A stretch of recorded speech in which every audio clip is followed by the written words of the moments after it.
Deadly duo has entered silently to protect you. Welcome to Dr. Gandhar Bhutra's Public Awareness Series. Wake up friends, जागो। ऐसे wake up friends क्यों बोल रही हूँ मालूम है आपको? मेरा जो जर्नल पड़ा है ना यहाँ जापी का, वो जब मैंने हाथ में लिया तब आप देख रहे हैं जर्नल, तो मैंने देखा दुनिया में 1.23 बिलियन यानी 123 करोड़ पेशेंट हाइपरटेंशन के हैं।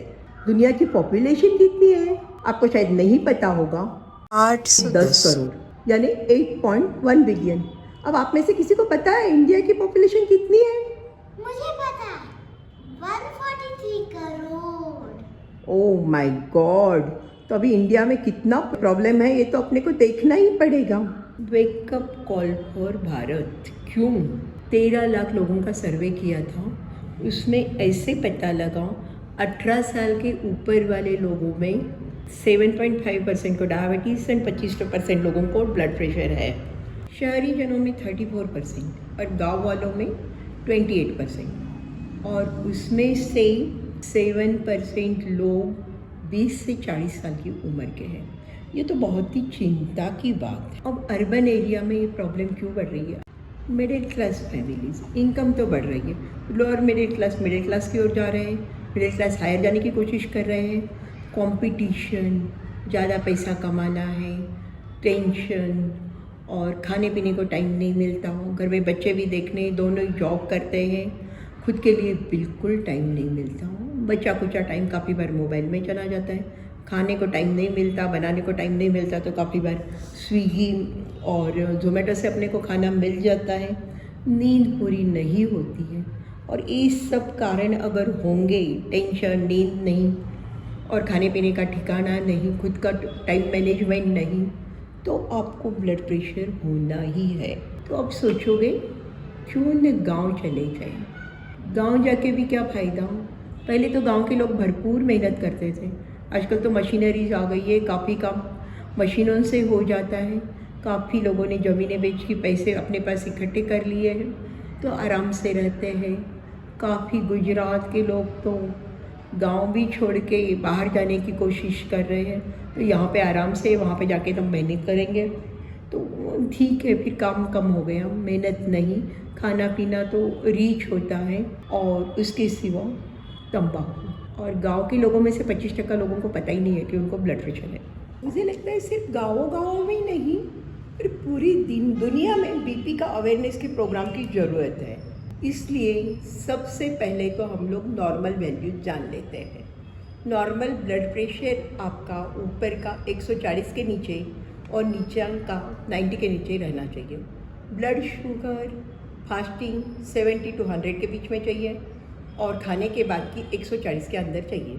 हम लोग यूजुअली 3 महीने की एवरेज शुगर करते हैं, वो 3 महीने की एवरेज शुगर 5.7% होनी चाहिए, उससे ज़्यादा नहीं। अगर ये सब सही है तो फिर आपको दोनों ही बीमारियां नहीं है। अब आप बोलोगे कि हमें कैसे पता लगेगा कि हमें ब्लड प्रेशर है या शुगर है? आपको पता ऐसे नहीं लग सकता, क्योंकि मेजॉरिटी पेशेंट में कोई सिम्टम नहीं होता। कभी समझो आप LIC चेकअप में गए हो, ऐसे ही बॉडी चेकअप कराने का सोच के गए हो, कि जो यूजुअली 30 साल से कम वाले बहुत कम कराते हैं, और या फिर आपको दूसरी कोई बीमारी हो गई है उसके लिए चेकअप कराया हुआ है, तब पता लगता है। काफ़ी बार ऐसे ही आप कोई के साथ गए हो, डॉक्टर को बोलते हो मेरा बीपी चेक कर लो, उस टाइम पे शायद बीपी ज़्यादा आ जाता है। सो ये साइलेंट बीमारियां हैं, आपको पता नहीं लगता आपके शरीर में कब घुसी है, कब अंदर से आपकी खराबी कर रही है। आपने टर्माइट सुना है ना, उसमें भी ऐसे ही होता है।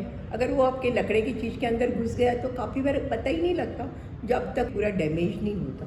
वैसे ही ये काम करता है। मैं आपको राजू भाई का देती हूँ, वो आए तो हेडेक के लिए ही थे 2-3 साल पहले, पर ब्लड प्रेशर था, तो मैंने उनको दवा लिख दी थी। मैंने उनको बोला प्रेशर है, दवा लेनी पड़ेगी, ऐसे लग रहा है, फिर भी आपके डॉक्टर के पास चेकअप कराते रहिए, दवा का डोज एडजस्ट करा लीजिए। वो अभी वापस रिसेंटली आए थे, उनका ब्लड प्रेशर काफ़ी ज़्यादा था। मैं कि राजू भाई, तो बोले मेरे को वापस हेडेक हो रहा है ना, इसलिए आ रहा हूँ। और उनकी वाइफ ने बताया कि वो वैसे तो रोज़ दवा नहीं लेते, जब भी हेडेक होता था ये दवा लेते हैं। बीपी की बीमारी है मतलब रेगुलर दवा लेनी ज़रूरी है, उसके साथ वापस चेकअप कराना ज़रूरी है। पर मैं क्यों बोल रही हूँ आपको बार बार चेकअप कराना चाहिए, ख़ास करके यंग जनरेशन में। मुझे क्या लग रहा है, इवन कॉलेज के स्टूडेंट्स, एटलीस्ट हायर एजुकेशन के स्टूडेंट, सबके ब्लड प्रेशर चेक होने ही चाहिए। उन लोगों में छोटी उम्र में ब्लड प्रेशर शुरू हो जाते हैं। और अपने को डरना क्यों है? अगर आप ब्लड प्रेशर का ध्यान नहीं रखोगे तो ये सब प्रॉब्लम आ सकती है।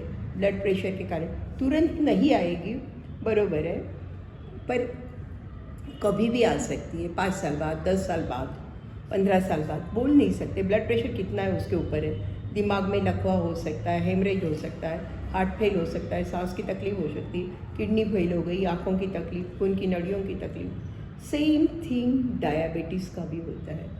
डायबिटीज़ के कारण प्रैक्टिकली देखो, लकवा, हार्ट, खून की नलियाँ, पैर, आँखें, किडनी, हर चीज़ पे असर होता है। डायबिटीज़ के पेशेंट को और एक चीज़ का ध्यान रखना है।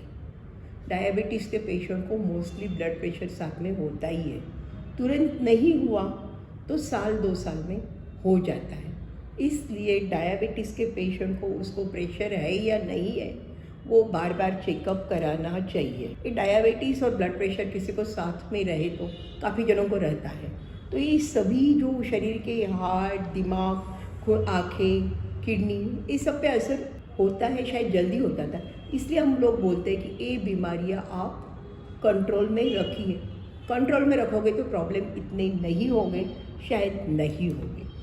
अभी ये बीमारी वाले जो पेशेंट होंगे, अगर उनको व्यसन होगा, खास करके स्मोकिंग एंड टोबैको, तो उसके कारण उनका लकवा होने का चांस बहुत बढ़ जाता है। इसलिए मैं उनको बोलती हूँ, आपके लिए तो विश जैसे, अगर एक बार आपने डायग्नोसिस कर लिया है, आपने एक्सेप्ट भी कर लिया मेरे को ब्लड प्रेशर है, डायबिटीज़ है, जो भी है, फिर आपको एक बार बेसलाइन रिपोर्ट करा लो, CBC करा लो, शुगर करा लो, कोलेस्ट्रॉल, ट्राइग्लिसराइड, लिपिड, क्रिएटिनिन कराना बहुत ज़रूरी है।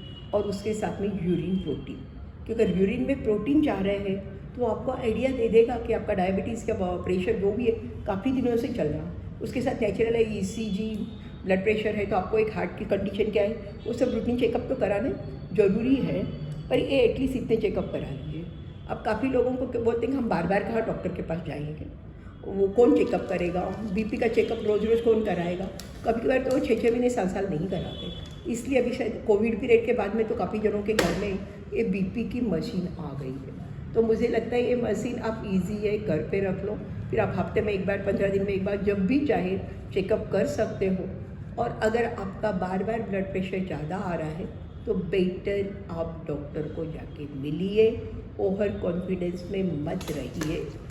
दूसरा भी शुगर होगा तो उनको, अगर शुगर बहुत ज़्यादा नहीं है, थोड़े से में कंट्रोल है, तो उनको कोई शुगर के मशीन की ज़रूरत नहीं है। पर जिनकी शुगर कंट्रोल नहीं रहती है, कभी रात को घट जाती है, एकदम बढ़ जाती है, बार बार चेकअप करना पड़ता है, उन लोगों के लिए ये मशीन हैंडी है। फिर और एक मशीन है, वो रूटीन में सबको ज़रूरत नहीं है, इसको हम लोग बोलते हैं एम्बुलेटरी ब्लड प्रेशर मॉनिटर। ये मशीन कभी कभार जब BP नहीं कंट्रोल में आता है, अथवा कोई दवाइयाँ नहीं लेते, एक्सेप्ट नहीं करते, उन लोगों को अगर रात को नींद में भी BP कम नहीं होता होगा तो उनको समझा सकते हैं कि भाई देख, की तरह प्रॉब्लम है, तेरे को दवा लेनी पड़ेगी।